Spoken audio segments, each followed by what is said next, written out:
Elon Musk PhD ngai sang lem lo hi ngai tan PhD ta chu ni lang ka soi the nga ma se mi PhD ni lo ina ka va soi rungat ka affair che lo in ka ria ma se masters level atong kan soi na masters hi ka ngai sang lo wati tur chuanin ka thiam lo nia nga ka ngai sang lu tuk lo masters tin nang ma ni pon in ngai sang khelo he masters of philosophy na ti asan chu manin kan han zira kan pas huwa ka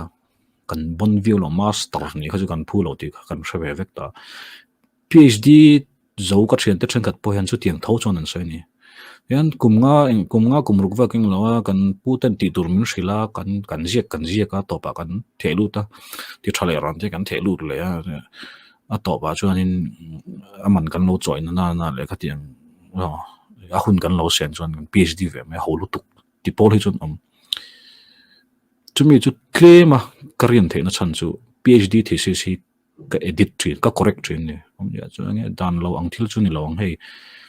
grammar correct ta miron hei ka submit to don milo en sak te ti anam thin ta a subject wang ni lo a English ma ken hian a than hi chu hei chu ka ti thei mai ka ring ti ka nga ni ma se ti thei lang ka PhD to ma chu wang chuanin thil thatak ani PhD thil ro pui ta ani ma se masters te BA class 12 class 10 te pon yang man lai anga kan ngai ro pui ang kha chu ani lo tial don ani doctor kan ti ang te pon hey medical doctor ni lo PhD doctor no ama te chuan MA BA pass te pon an ming to pa BA MA MPhil an ti khat veka kha hun kha ron re ta tu na chon MA lo in ti big kha za lak MA kan tam to wa kina po doctor tak tumela medical doctor ni si lo min bula doctor lo da te po kha za thla ka kan langai mai the ni tu na ro chuan in thil tha chu lo nia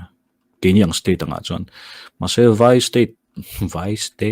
state trend kat population tamna chuan PhD an soi kha pion na mo LCD ani lo LDC na vel ng lo to pan PhD rual anin tlarati te am kha